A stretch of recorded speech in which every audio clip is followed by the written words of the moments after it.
Hello friends, welcome you all. आज हम vision IAS के 30 अक्टूबर वाले डेली करंट अफेयर्स डिस्कस करेंगे। डिस्कस करने से पहले जैसा कि आपको पता है, हम लोग रोज एक इम्पोर्टेंट कोट वेरियस पर्सनैलिटीज के डिस्कस करते हैं और उसे आज भी डिस्कस करेंगे। And definitely you are awesome friends, because आप लोग काफ़ी ज़्यादा सराहना कर रहे हो हमारे इस लेक्चर सीरीज की, खासकर जो हम मोटिवेशनल वीडियोज डालते हैं। और कहीं ना कहीं ये हमारे लिए ज़रूरत का भी सब्जेक्ट बन जाता है, क्योंकि हमें हमारी एनर्जी को कंटिन्यूस रूप से बनाए रखने के लिए हमें कोई ऐसा इंस्पिरेशन चाहिए जो कहीं ना कहीं अपने जीवन में उन्होंने अपने चैलेंजेज को हैंडल करके एक काफ़ी अच्छा मुकाम हासिल किया।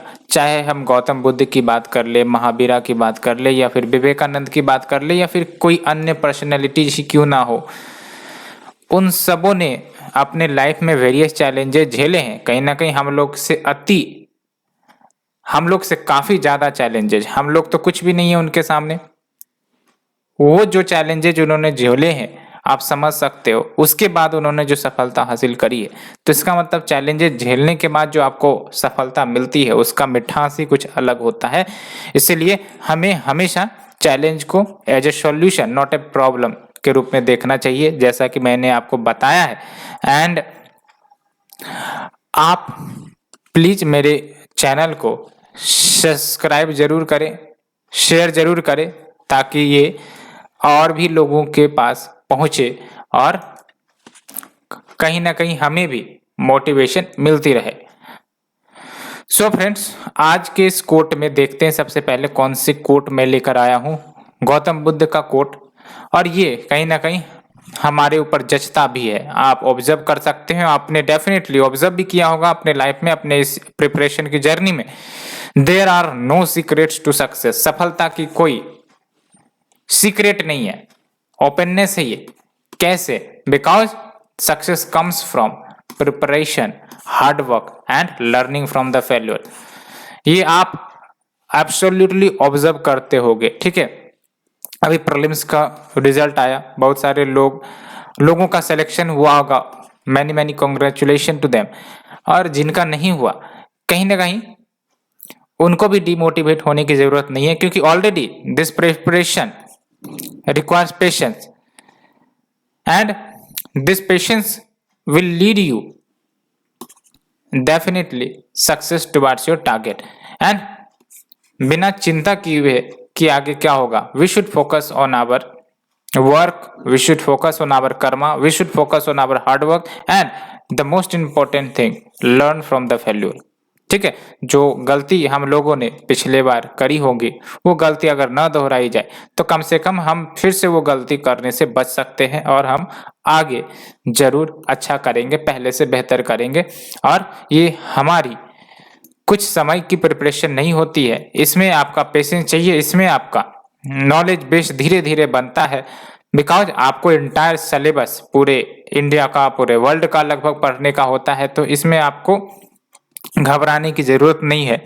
B continuous, be consistent, this is the key, and we need to be. Because हम लोगों ने जो सपना देखा है उसमें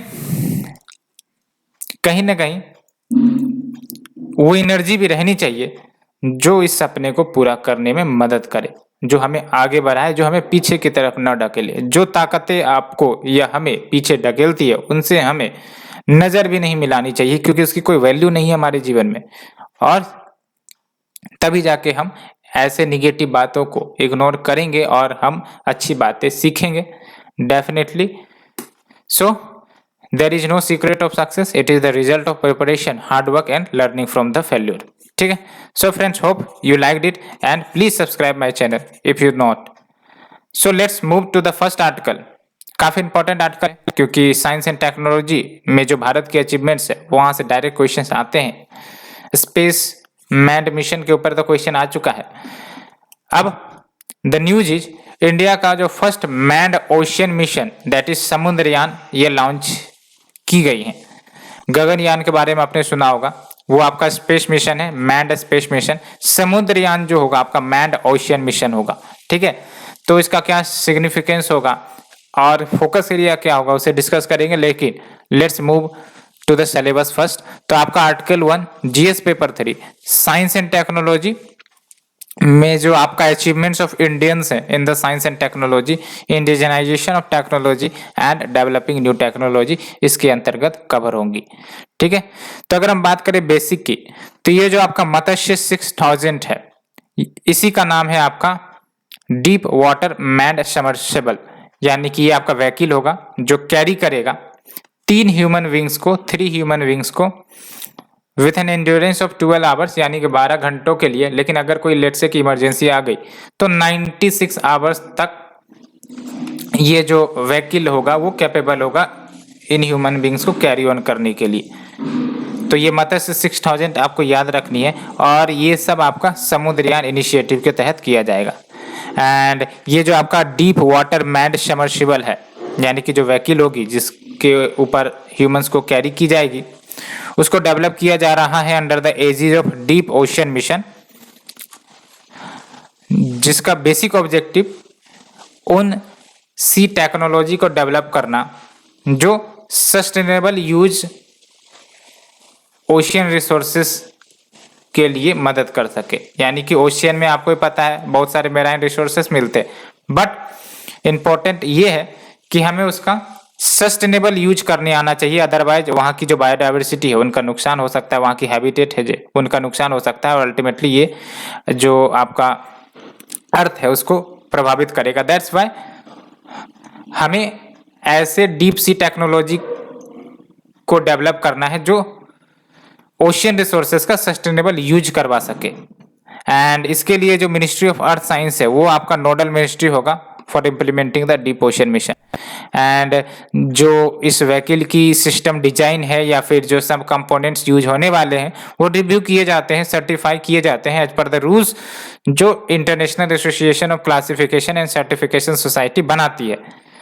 for example man rated usages of man submersible at the depth of 6000 metre. तो ये जो आपका सबमर्सिबल व्हीकल होगा वो लगभग 6000 मीटर्स के डेप्थ तक जाने में सामर्थ्यवान होगा, ठीक है। एंड ये जो व्हीकल है ये लगभग डीप ओशियन एक्सप्लोरेशन करेगा नॉन लिविंग रिसोर्सेज का भी। When we talk about non living resources, तो जैसे आपका पॉलीमेटालिक मैग्नीज नोड्यूल्स हो गई। पॉलीमेटालिक मैग्नीज नोड्यूल्स या पॉलीमेटालिक नोड्यूल्स क्या होती हैं? तो बेसिकली आपके रिसोर्सेज है, मेराइन रिसोर्सेज, जिसमें आपके मोर देन 1 मोटल्स मिलते हैं, ठीक है। राउंड शेप के होते हैं, बेसिकली छोटे छोटे पत्थर के रूप में। इसमें आपको वो मेटालिक मिनरल्स मिल जाते हैं जिसका एक्सट्रैक्शन किया जाता है और काफी ज्यादा यूजफुल होता है वेरियस इंडस्ट्रीज के लिए, ठीक है। As well as gas hydrates, hydrothermal sulphides and cobalt crust. तो ये सब आपके नॉन लिविंग रिसोर्सेज के एग्जाम्पल है, एंड इन सबों का एक्सट्रैक्शन करने का भी प्रयास किया जाएगा। एंड इस लॉन्च के साथ इंडिया ने लगभग इलाइट क्लब ज्वाइन कर लिए हैं उन ग्रुप ऑफ नेशंस के जिन्होंने ये मिशंस ऑलरेडी लॉन्च कर रखे हैं, जैसे यूएसए ने किया है, रशिया, जापान, फ्रांस, चाइना, और इन सबों के पास अंडर वाटर व्हीकल्स हैं जिसके तहत ये आपके सब सी एक्टिविटी, सब सी यानी कि जो आपके विद इन द ओशियन जाकर रिसोर्सेज का एक्सट्रैक्शन किया जाता है या फिर जो एक्टिविटीज करनी है रिसर्च रिलेटेड, तो वो सब करी जाती है। तो इंडिया भी अब इसमें शामिल हो जाएगा। बात करें कि ये जो आपका डीप ओशियन मिशन है, हालांकि डीप ओशियन मिशन तो बहुत पहले ही लॉन्च हो गई थी, लेकिन उसी के तहत आपका ये manned ocean mission that is Samudrayaan आपका लॉन्च किया गया है, जैसा कि मैंने आपको बताया, ठीक है। एंड क्या मेजर थीम है इस डीप ओशियन मिशन की? तो वैसे वैसे टेक्नोलॉजी डेवलप करना जो मदद कर सके डीप सी माइनिंग में, as well as manned submersible तैयार करना। तो मैंड सबमर्सिबल तो अभी तैयार हो चुका है आपका जो मत्स्य 6000 है, ठीक है। एंड जो दूसरा है आपका development of ocean climate change advisory services, and जो तीसरा है आपका टेक्नोलॉजिकल इनोवेशंस को प्रमोट करना so that exploration and conservation हो सके डीप सी बायोडाइवर्सिटी की, along with deep ocean survey and exploration along with energy and fresh water from the ocean. And next is your advance marine station for ocean biology. तो ये 6 components है। And आपको prelims के लिए कहीं ना कहीं जो डीप ओशियन मिशन है उसके बेसिक कौन चला रहा है और इसके क्या क्या आपके 6 मेजर कंपोनेंट है जो है उसको आपको याद रखने चाहिए, क्योंकि आजकल क्वेश्चन इनडायरेक्टली ऐसे ही आ रहे हैं, है ना। मिनिस्ट्री ऑफ अर्थ साइंस ये नोडल मिनिस्ट्री होंगी डीप ओशियन मिशन के लिए। एंड आपका ये मेंस के लिए ज़्यादा इंपॉर्टेंट है। खासकर ये जो आपका डीप ओशियन मिशन समुद्रयान चलाया जाएगा, इसका क्या सिग्निफिकेंस है भारत के लिए, इस एंगल से आप सोचो तो आपको आंसर मिल जाएंगे कि हाँ कुछ वेरियस बेनिफिट्स मिल रहे हैं, जैसे आपका डीप सी टेक्नोलॉजी को डेवलप करना सो दैट सस्टेनेबल यूज किया जा सके ओशियन रिसोर्सेज का, एज वेल एज आपका डीप ओशियन एक्सप्लोरेशन किया जाएगा नॉन लिविंग रिसोर्सेज का। और इसका उपयोग आपको ही पता है बहुत सारे सेक्टर में होता है, दैट्स वाई ये काफ़ी इंपॉर्टेंट है। Ocean is rich of resources but the problem is sustainable extraction की हमें ज़रूरत है, as well as cost effective extraction की ज़रूरत है, एज वेल एज हमें उस टेक्नोलॉजी की ज़रूरत है जो इन सब के एक्सट्रैक्शन या एक्सप्लोरेशन में हमें हेल्प करेगा। तो ये हमने आर्टिकल नंबर 1 डिस्कस किया। Let's discuss to the article number 2। Government launches pneumococcal conjugate vaccine, जिसको हम कहते हैं PCV on pan India basis. When we talk about pan India basis यानी कि ऑल इंडिया लेवल पर इसको लॉन्च की जा चुकी है। तो सबसे पहले हम सिलेबस की बात करेंगे। सिलेबस में आपका आर्टिकल 2 यहीं पर है, आपका देख सकते हो, science and technology development and their application and effects in everyday life. तो इस टॉपिक के अंतर्गत इसे कवर किया जाएगा। तो पहली बात तो ये कि जो आपका union minister for health and family welfare है, इन्होंने ही नेशन वाइड एक्सपेंशन की मंजूरी दे दी है कि अब जो है pneumococcal conjugate vaccine pan India level पर प्रोवाइड करी जाएंगी under the universal immunisation programme. UIP बहुत पहले से भारत के द्वारा चलाया जा रहा है, उसके बारे में हम डिस्कस करेंगे। लेकिन सबसे पहली बात याद रखना है आपको, जो प्रीलिम्स में भी क्वेश्चन पूछा गया था, वायरस के ऊपर क्वेश्चन नहीं पूछा कि कोरोना है तो फिर आपका ये किस वायरस के कारण हुआ या फिर क्या इसका इम्पैक्ट है। क्वेश्चन पूछा गया इनडायरेक्टली वैक्सीन टेक्नोलॉजी पर। तो हमें कहीं ना कहीं वैक्सीन टेक्नोलॉजी पर फोकस करनी चाहिए, जो कहीं ना कहीं काफ़ी ज़्यादा न्यूज में रहते हैं। तो अगर हम बात करें न्यूमोकोकल डिजीज की, तो न्यूमोकोकल डिजीज आपका ग्रुप ऑफ डिजीज होता है, यानी कि इसमें वैरायटीज ऑफ डिजीज आ जाती हैं जो काउज होता है बैक्टीरियम के द्वारा। उस बैक्टीरियम का नाम है आपका स्ट्रिप्टोकोकस न्यूमोनियाई, न्यूमोनिया बेसिक कहते हैं इसको, also known as pneumococcus.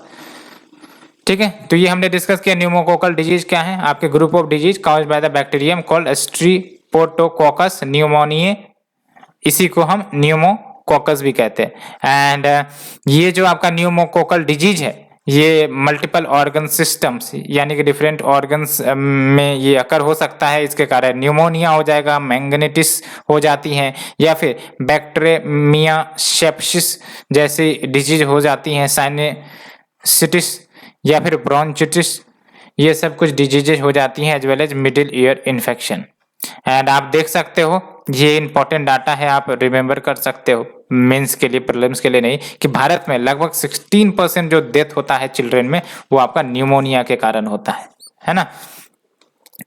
And अगर हम बात करें UIP की, यूनिवर्सल इम्यूनाइजेशन प्रोग्राम की, तो इसको आप प्रीलिम्स के लिए भी तैयार कर सकते हो।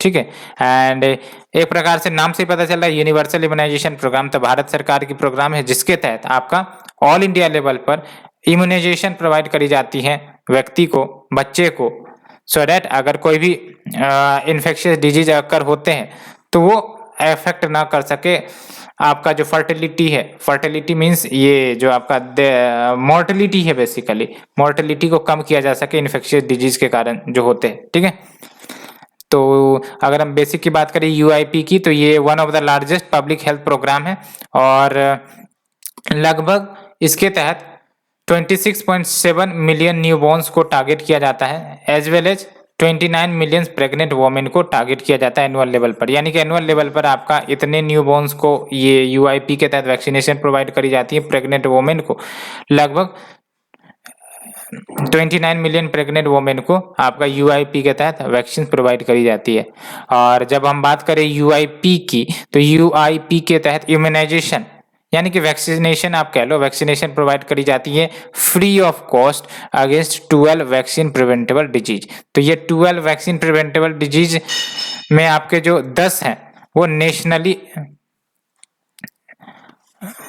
लेवल पर प्रोवाइड करी जाती हैं। नेशनली लेवल मतलब ऑल इंडिया लेवल पर, ठीक है।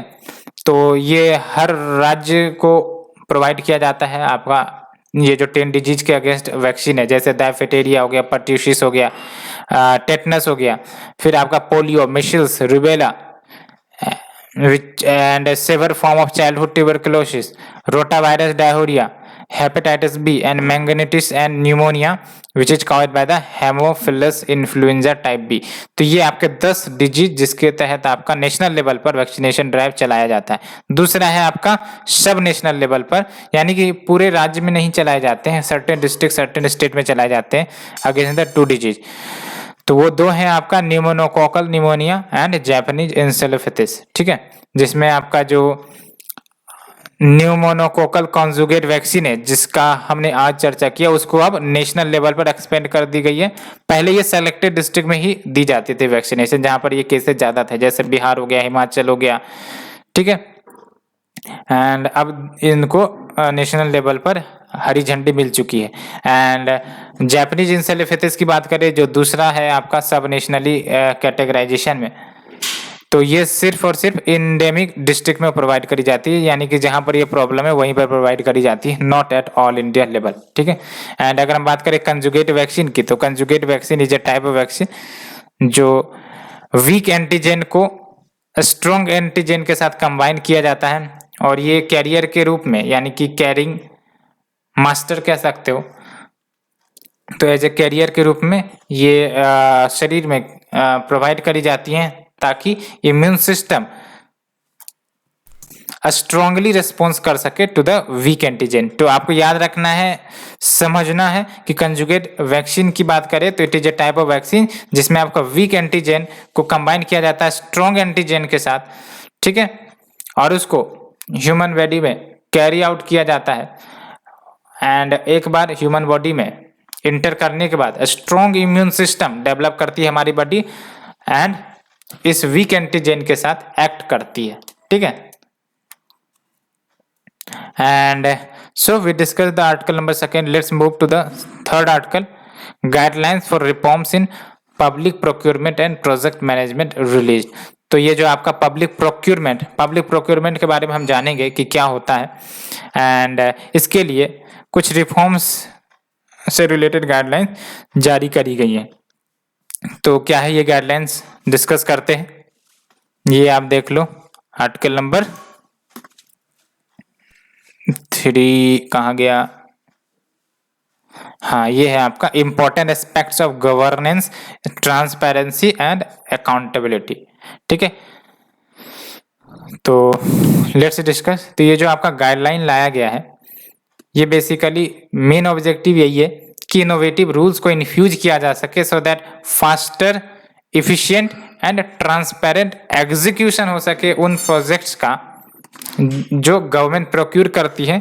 साथ ही साथ जो एग्जीक्यूटिंग एजेंसीज है उसको भी एम्पावर किया जाए कि वो और ज्यादा quick and more efficient decision ले सके पब्लिक इंटरेस्ट में। सबसे पहली बात तो आपको पब्लिक प्रोक्यूरमेंट के बेसिक के बारे में जानना चाहिए। When we talk about public procurement, तो इसके तहत जो आपके गवर्नमेंट होते हैं या फिर स्टेट ऑन्ड इंटरप्राइजेज यानी कि गवर्नमेंट इंटरप्राइजेज, ये परचेज करते हैं गुड्स या फिर सर्विसेज को from the private sector. And आपको ही पता होगा कि जब भी ऐसी चीजें होती हैं तो कुछ इश्यूज आती है। इश्यूज क्या आती हैं, तो सीबीसी ने यानी कि सेंट्रल विजिलेंस कमीशन ने एनालाइज किया है कि भाई साहब ये जो पब्लिक प्रोक्योरमेंट होती है उसमें कहीं ना कहीं मिस टेंडरिंग, कार्टेलाइजेशन यानी ग्रुप बना लो और प्राइस फिक्स कर लो, ठीक है। तो mis tendering, cartelization, collusive bidding, bureaucratic hassles, dominance by firms, ये सब की कुछ इश्यूज देखने को मिल रही है पब्लिक प्रोक्योरमेंट में। दैट्स व्हाई इफिशिएंसी घटती जा रही है, एज वेल एज जो घोटाले हैं इन वो सब कहीं ना कहीं नजर आते हैं। इसलिए इसी में सुधार करने के लिए प्रॉपर गाइडलाइंस इश्यू करी गई है। एंड इन्हीं को आप मिसमैनेजमेंट भी कह सकते हो, ठीक है।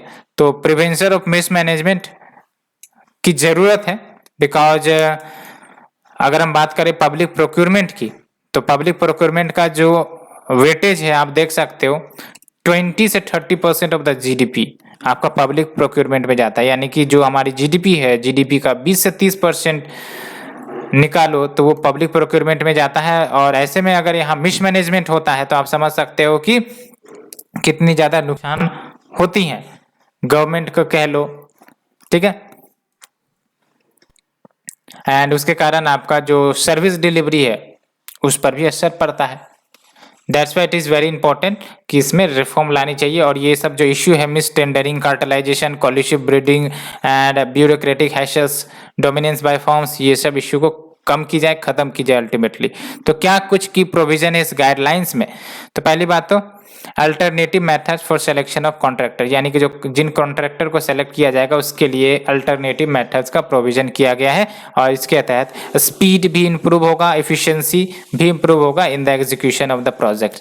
And next is your prescribing strict timelines for payments, यानी कि जो पेमेंट्स करी जाएंगी उसमें स्ट्रिक्ट टाइमलाइन हो कि भाई साहब हाँ इतने ड्यू डेट में आपको पेमेंट कर देना है, ठीक है, सो दैट लिक्विडिटी इंप्रूव हो सके with the contractor. Because timely payment नहीं होगा तो आप समझ सकते हो जो पैसे हैं अगर उनको नहीं मिलेगा तो फिर वो आपका चेन बन जाता है, इश्यू आने लगती है, स्पेशली एमएसएमई सेक्टर को, क्योंकि ये चलते ही लोन पर है ना। तो अगर इनको टाइमली पेमेंट नहीं मिली तो फिर बैंक से इन्होंने लोन अगर ले रखा है तो फिर ये चुकाएंगे कैसे, तो इंटरेस्ट बढ़ने लगते हैं। तो ये सब इशू आते हैं। दैट्स व्हाई टाइमली पेमेंट के भी प्रोविजन है, along with electronic measurement books for recording the progress of the work. तो इलेक्ट्रॉनिक मेजरमेंट बुक्स यानी कि रिकॉर्ड रखने के लिए कि हाँ कोई काम है, कितना काम कंप्लीट हुआ या नहीं हुआ, तो ट्रांसपेरेंसी को इंश्योर करने के लिए ये सब आपके स्टेप्स लिए गए। And also model tender documents for procurement of goods and non consultancy services, ये भी रिलीज करी गई है, सो दैट जो टेंडर डॉक्यूमेंट्स के स्ट्रक्चर है उसको सिंप्लीफाई किए जा सके, उसको रेशनलाइज किया जा सके। सो ये हमने डिस्कस किया article number 3। Let's move to the article number 4। NITI Aayog released health insurance for India's missing middle report.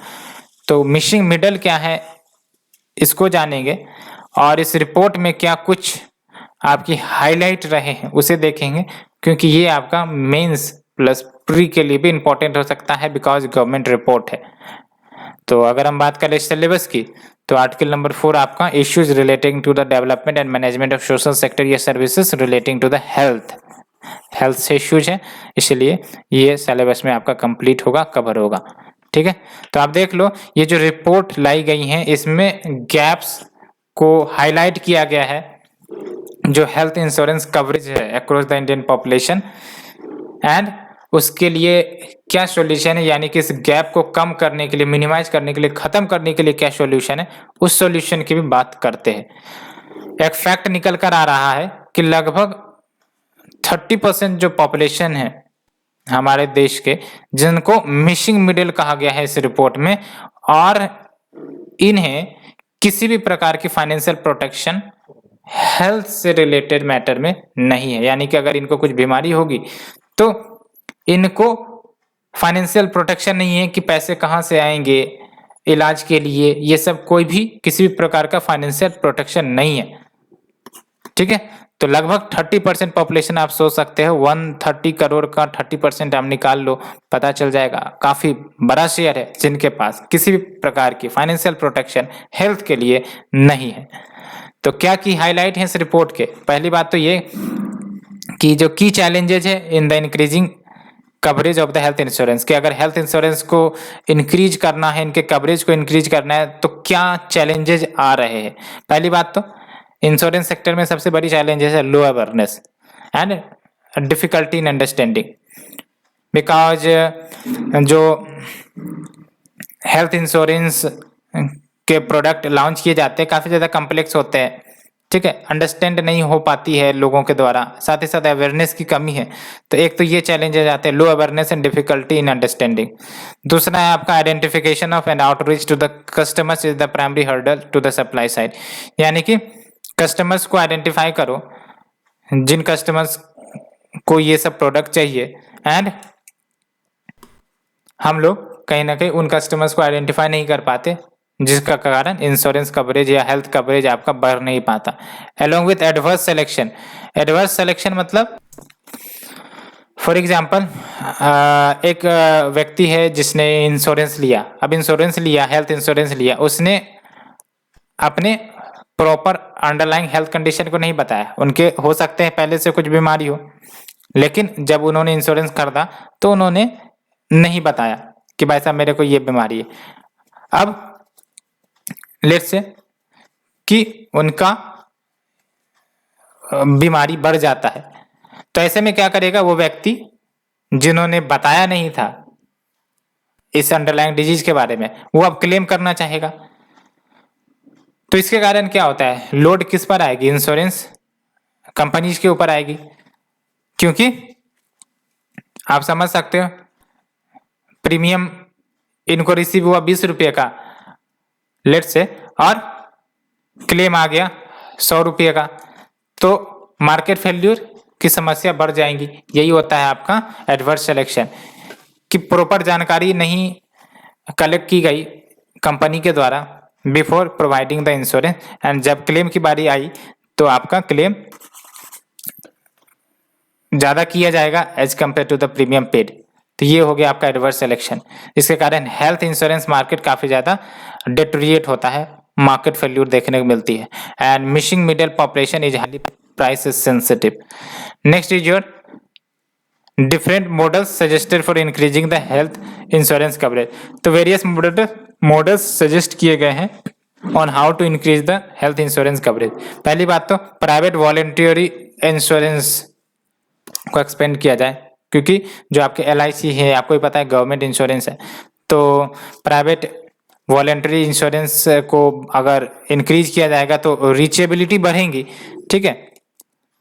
And a modified standardise health insurance product, modified standardise health जो सबके लिए लगभग कॉमन हो, ऐसा ना हो कि 5 इंश्योरेंस कंपनी है तो 5 अपने अपने वैरायटी जो प्रोडक्ट्स ला रही है।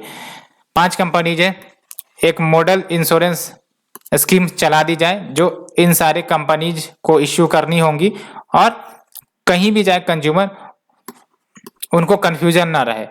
This is the basis for modified standard health insurance for the missing middle. और इससे बेनिफिट क्या होगा कि जो हेल्थ इंश्योरेंस लेने की जो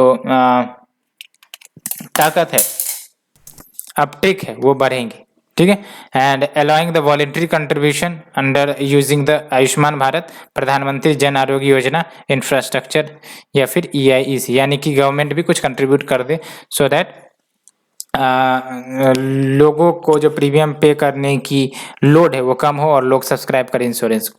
next is your role of government. Government का क्या रोल है to increase the health insurance coverage in India. पहली बात तो कंज्यूमर अवेयरनेस बढ़ा दिया जाए, and develop a modified standardise health insurance product. ये आपने सुना भी होगा, जो आपके IRDAI है इंश्योरेंस रेगुलेटरी, उन्होंने बेसिकली एक स्टैंडर्ड इंश्योरेंस प्रोडक्ट लेकर आया था जो सारे इंश्योरेंस कंपनीज को इश्यू करने होंगे, ठीक है। And sharing government data and infrastructure as a public good to reduce the operational and distribution cost and partial financing और प्रोविजन ऑफ हेल्थ इंश्योरेंस, यानी कि गवर्नमेंट जो है पार्शियल फाइनेंसिंग कर दे हेल्थ इंश्योरेंस को लेकर, सो दैट इनरोलमेंट बढ़े या फिर कॉस्ट रिड्यूस हो लोगों की और लोग ज़्यादा सब्सक्राइब करें। जैसे कुछ स्कीम चला था इंश्योरेंस स्कीम, एक तो आपका एक्सीडेंटल इंश्योरेंस कवरेज जो 2 लाख का देने की बात थी, तो वो सब में आपका गवर्नमेंट की तरफ से कंट्रीब्यूशन नहीं रहता है, लेकिन हाँ प्रीमियम काफ़ी कम है इसलिए लोग सब्सक्राइब करते हैं। तो प्रीमियम भी अगर लोअर रेट पर रहे तो भी जो कंज्यूमर है वो सब्सक्राइब कर पाते हैं। साथ ही साथ गवर्नमेंट भी कुछ शेयर पार्शियल कंट्रीब्यूशन कर दे तो ये भी आपका बढ़ाने में मदद करेगा हेल्थ इंश्योरेंस कवरेज को। तो ये हमने देखा।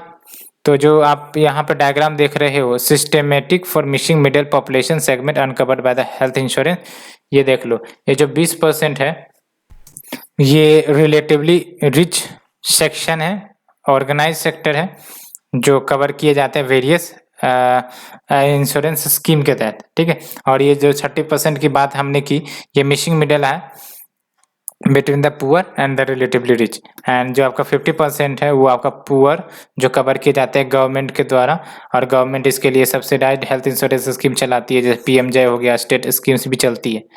तो ये हमने देखा, एंड तो ये तो हमने आपको बताया कि जो 30% है ये आपका बिल्कुल भी कवर नहीं है, इनको किसी भी प्रकार से फाइनेंशियल हेल्प नहीं मिलती है for subscribing the insurance sector, और इनके पास इंश्योरेंस है भी नहीं, ठीक है। सो इसे डिस्कस करने के बाद लेट्स मूव, हमें मेंस के लिए फोकस करना है। ये जो की हाईलाइट है, कुछ इंपॉर्टेंट पॉइंटर जो हमने निकाले कि क्या चैलेंजेज है, हमारा इंश्योरेंस पेनिट्रेशन नहीं बढ़ रहा है, और कुछ बेसिक इंट्रोडक्शन एंड कंक्लूजन, बस आपका आंसर खत्म हो जाएगा। इंश्योरेंस सेक्टर में यही एक क्वेश्चन कहीं ना कहीं होती है, इंश्योरेंस पेनिट्रेशन क्यों नहीं हो रहा है इतने साल होने के बावजूद, यहाँ पर आपको पॉइंटर्स के रूप में तैयार कर लेने चाहिए। Let's move to the next one, MNREGA scheme runs out of the fund. इससे पहले भी आपने ये न्यूज़ सुना होगा कि जो मनरेगा स्कीम के तहत जो फंड दी जाती है वो फंड ही खत्म हो गई है, यानी कि जो अलॉट की गई थी उससे ज़्यादा आपका क्लेम आ रहा है, तो ऐसे में फंड आपका फुलफिल नहीं हो रहा है। तो ये आपका जो कवर होगा अंडर द टॉपिक जो है आपका welfare schemes for vulnerable section of the population by the centre and the state and performance of the schemes, तो ठीक है, इसके अंतर्गत ये कवर होगा। तो आप देख लो, सबसे पहले मनरेगा की ही बारे में जान लेते हैं। ये जो आपका मनरेगा है, Mahatma Gandhi national rural employment guarantee act, ये आपका डिमांड ड्रिवेन स्कीम है, यानी कि जो व्यक्ति और रोजगार मांगने आएंगे उनको गारंटीड 100 डेज का अनस्किल्ड वर्क प्रोवाइड किया जाएगा, बट रूरल हाउस होल्ड के लिए है, ये आपका अर्बन हाउस होल्ड के लिए नहीं है, ठीक है। तो कहीं ना कहीं ये जो मनरेगा एक्ट है ये रूरल हाउस होल्ड को राइट टू वर्क प्रोवाइड करता है, क्योंकि 100 डेज का गारंटीड वर्क प्रोवाइड किया जाएगा, ठीक है, अगर आप करना चाहो तो। सो ये ऑब्लिगेटरी बनाता है स्टेट के ऊपर कि उनको वर्क देना ही है, अगर कोई डिमांड वर्क की आती है लोगों के द्वारा in the rural area. And पिछले साल जब कोविड-19 के कारण लॉकडाउन हुई थी तो हाईएस्ट बजट एलोकेट किया गया था इस स्कीम के लिए, लगभग 1.11 लाख करोड़ का। क्यों? बिकॉज बहुत सारे लोग जो हैं वर्क नहीं कर पा रहे थे और अपने अपने होम टाउन में आ गए थे, दैट्स वाई जो डिमांड थी इस मनरेगा के तहत वर्क की वो बढ़ गई थी, और ऐसे में जब डिमांड बढ़ेगी तो सरकार को फंड भी बढ़ाना पड़ेगा, दैट्स वाई आपका हाईएस्ट बजट एलोकेट किया गया था इस सेक्टर को, और लगभग 11 करोड़ वर्कर्स इससे जुड़े थे, दैट्स वाई फंड की भी इंक्रीमेंट करी गई थी। तो ये हमने मनरेगा के बेसिक के बारे में जाना। अब चलते हैं कि ये जो आपका रन आउट ऑफ फंड वाला इश्यू चल रहा है, 21 स्टेट्स जो है वो निगेटिव नेट बैलेंस शोकेज कर रहे हैं। निगेटिव नेट बैलेंस यानी कि इनके पास फंड उतनी पर्याप्त मात्रा में है ही नहीं कि वो पे कर सके, जिसमें आपका आंध्र प्रदेश है, तमिलनाडु है, वेस्ट बंगाल है, वो कहीं ना कहीं वर्स्ट कंडीशन में। इसका इंडिकेशन क्या है कि जो डिमांड है वर्क के लिए काफी ज्यादा बढ़ी है, दैट्स वाई फंड की कमी आ रही है। तो लगभग अगर 2021-22 के बजट में देखें तो मनरेगा के लिए जो एलोकेशन किया गया 73,000 करोड़ का ही किया गया था। एंड इसमें एक बात और कही गई थी कि supplementary budgetary allocation, when we talk about supplementary budgetary allocation, इसका मतलब अगर जरूरत पड़ी तो और ज्यादा बढ़ाकर एलोकेट किया जाएगा पैसा if the money run out. And October 29 जो आपका 2 दिन पहले का डेट था, जो टोटल एक्सपेंडिचर है जिसमें पेमेंट भी आ जाती है, ऑलरेडी 79,810 करोड़ पहुंच गया था। तो उसका मतलब क्या, एलोकेशन था 73,000 का, और 29 अक्टूबर को ये आपका 79,810 करोड़ पहुंच गया। एंड अभी तो आपको भी पता है बाकी है, अक्टूबर हो गया, नवंबर, दिसंबर, जनवरी, फरवरी, ये आपके 3-4 महीने और हैं, तो इसका मतलब और ज्यादा पैसे की जरूरत है। लेकिन दूसरी इशू क्या आ रही है कि जो सप्लीमेंट्री बजटरी एलोकेशन है ये तभी ग्रांट की जा सकती है जब आपका नेक्स्ट पार्लियामेंट्री सेशन होगा और नेक्स्ट पार्लियामेंट्री सेशन में इस सप्लीमेंट्री बजटरी एलोकेशन को अप्रूव किया जाएगा, क्योंकि आपको ही पता है कोई पैसे निकालने हैं तो अप्रूवल चाहिए ही चाहिए। दैट्स वाई ये अभी अटका है मैटर। तो इसके कारण आपका पेमेंट ड्यू हो रहा है। पेमेंट ड्यू हो रहा है तो आप समझ सकते हो जो टाइमली सैलरी मिलनी चाहिए, वेजेस मिलनी चाहिए लोगों की, वो नहीं मिलेगी। तो ऐसे में उनका जो लाइवलीहुड है वो असर करेगा, इफेक्ट होगा। तो अगर हम बात करें अन्य इश्यूज क्या है मनरेगा के तहत, तो पहला इश्यू तो यही है कि भाई साहब फंड क्राइसिस चलते रहती है इसमें, है ना, कि इतना एलोकेट किया बट इतना डिमांड में आया, तो फंड क्राइसिस एक पहला चैलेंज है। दूसरा इंपॉर्टेंट बात यह है कि 13% ऑफ द हाउस होल्ड जिन्होंने वर्क की डिमांड करी थी अंडर द स्कीम, इनको तो वर्क ही नहीं किया दिया गया। तो दूसरा इश्यू क्या आ रहा है कि भाई साहब हमने वर्क का डिमांड किया लेकिन वर्क नहीं किया गया, तो कहीं ना कहीं जो राइट टू वर्क है जो मनरेगा के तहत प्रोवाइड करी जाती है, गारंटीड करी जाती है, उसका भी वायलेशन है। एंड तीसरा इशू क्या है आपका, न्यू स्टडी फाउंड दैट जो वेज पेमेंट्स है उसको डिले किया जा रहा है for 71% of the transaction beyond the mandated 7 days. यानी कि जो हमने कार्य किया और विद इन द 7 डेज आपको वो वेज प्रोवाइड कर देनी चाहिए, लेकिन कहीं ना कहीं 71% of the transactions beyond the mandated 7 days देखने को मिला, यानी कि 7 दिन के बाद पेमेंट मिला है। And 14% of the transaction beyond the 30 days. तो देख सकते हो delayed payment is the third issue.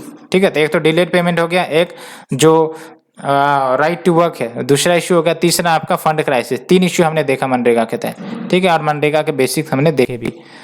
तो ये हमने मनरेगा को कवर किया। Let's move to the last article that is your central vigilance commission updated its vigilance manual. तो अगर हम बात करें सिलेबस की तो देख लो आप, सिलेबस में आपका article number 6 statutory regulatory and various quasi judicial bodies government policies and intervention for development in various sectors and issues arising of the design and implementation. तो स्टेट्यूटरी है आपका सीबीसी, उससे रिलेटेड इश्यू आया है, तो we will discuss that. तो central vigilance commission के जो आपका अपडेशन हुआ है उसके विजिलेंस मैनुअल में क्या बातें हैं उसको देखेंगे, लेकिन सीबीसी के बेसिक के बारे में जान लेते हैं पहले। तो जो सीबीसी है आपका ये 1964 में सेटअप किया गया था। संथानम कमेटी ने रिकमेंड करी थी इसे सेटअप करने के लिए, और इसका बेसिक ऑब्जेक्टिव यही है कि जो सेंट्रल गवर्नमेंट की एजेंसीज है उनको एडवाइज कर सके, उनको गाइड कर सके in the field of vigilance. Vigilance यानी कि निगरानी रखने का बात होता है। ठीक है, एंड 2003 में इसको स्टेट्यूटरी स्टेटस मिल गया था। स्टेट्यूटरी स्टेटस यानी कि सीबीसी एक्ट पारित करके इसको बॉडी को कंस्टिट्यूट करवाया गया रेदर की एग्जीक्यूटिव एक्शन। ठीक है, तो अगर हम बात करें सीबीसी के इस विजिलेंस मैनुअल को जिसे अपडेट किया गया है, तो जो अपडेटेड मैनुअल है लगभग आपका 8th टाइम है 1968 के बाद से ही, और इसमें आपका various rules instructions and guidelines होते हैं सीबीसी के लिए, उनके ऑफिसर्स के लिए from time to time. And ये एक प्रकार से गाइड बुक है गवर्नमेंट डिपार्टमेंट्स के लिए, इन्फोर्समेंट एजेंसीज के लिए, कि कैसे आपको विजिलेंस रखनी है, क्या नियमों का पालन करना है, क्या इंस्ट्रक्शन का पालन करना है। तो क्या की हाईलाइट है इस मैनुअल की, पहली बात तो ई विजिलेंस का प्रोविजन किया गया है। ई विजिलेंस, ठीक है, तो ई विजिलेंस यानी कि जो आपका मॉडर्न टेक्नोलॉजी है, मॉडर्न ई टेक्नोलॉजी, उसकी सहायता लेकर निगरानी रखी जाए, प्रिवेंट किया जाए, डिटेक्ट किया जाए any issues related to the vigilance. And focus होगा प्रिवेंटिव विजिलेंस पर। प्रिवेंटिव विजिलेंस यानी कि घटना होने से पहले ही उसको पकड़ लिया जाए, आइडेंटिफाई कर लिया जाए, इसी को कहते हैं प्रिवेंटिव। ठीक है, तो फोकस ऑन प्रिवेंटिव विजिलेंस कैसे, तो आइडेंटिफाई करो, टैकलिंग करो या फिर एड्रेस करो कि करप्शन के रूट काउज क्या है विद इन द ऑर्गेनाइजेशन। ठीक है, तो यानी कि जब हम रूट काउज को निकालेंगे करप्शन का, तो इसका मतलब we are addressing the preventive violence vigilance. ठीक है, एक तो हो गई कि घटना घट गई, उसके बाद आप एनालिसिस करो, आइडेंटिफाई करो सब कुछ, तो वो तो आपका पोस्ट हो गया, ये आपका प्रिवेंटिव हो गया। Next is your for the first time CBC ने इंक्लूड किया है mode of keeping a secret watch on gazetted officer. ये काफी इंपॉर्टेंट बात है ना। सीक्रेट मतलब खुफिया निगरानी रखना गैजेटेड ऑफिसर्स के ऊपर who are of doubtful integrity. Doubtful integrity यानी कि जिनके चरित्र पर कुछ डाउट लगे हुए हैं कि हाँ कुछ जो है इश्यूज में जो which is not in accordance with the law उनमें ये इंगेज्ड होंगे इन द एग्रीड लिस्ट, ठीक है। एंड एन एग्रीड लिस्ट जिसमें डाउटफुल इंटीग्रिटी वाले गैजेटेड ऑफिसर को रखा जाता है, वो प्रिपेयर किए जाते हैं कंसर्न गवर्नमेंट डिपार्टमेंट के द्वारा in consultation with the CBI. And जो गवर्नमेंट डिपार्टमेंट है एंड एडमिनिस्ट्रेशन है, उनको लिस्ट ऑफ अनस्क्रपलस कॉन्ट्रैक्टर्स प्रिपेयर करना होगा, suppliers, firms and clearing agents जिनके ऊपर सस्पेक्ट है कि ये करप्ट प्रैक्टिसेस में इंडल्ज हो सकते हैं या होंगे। एंड इस लिस्ट के जो नाम है उनको सीबीआई के साथ भी शेयर किया जाएगा। And an agreed list of points and places of corruption, ये लिस्ट भी प्रिपेयर की जाएगी by the CBI after the discussion with the concern head of department और chief vigilance officer at the local offices. तो ये friends हमने आज का डिस्कशन कंप्लीट कर लिया। होप आप लोगों को पसंद आई होगी। अगर पसंद आ रही है तो प्लीज़ लाइक शेयर सब्सक्राइब जरूर करें। Thanks friend, thank you very much.